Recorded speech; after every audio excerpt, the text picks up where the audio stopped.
اقتصاد وحاجه لازم تعمل دراسه للادوات اللي هتشتغل بيها، وهي الكباستي بتاعها قد ايه؟ يعني ايه الكباستي يا شريف؟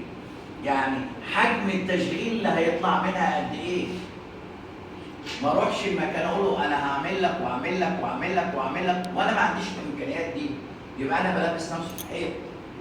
لازم يا جماعه تبقى انت عارف داخل على مكان دارس نفسك كويس قبل اي حاجه، ودارس المكان اللي انت رايح تقدم له عشان تقدر تقنعه.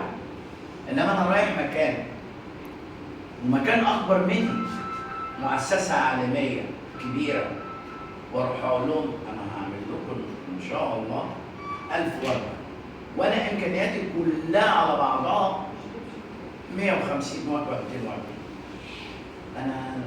انا بفشل نفسي. يا فرحتي خدت مؤسسه عالميه.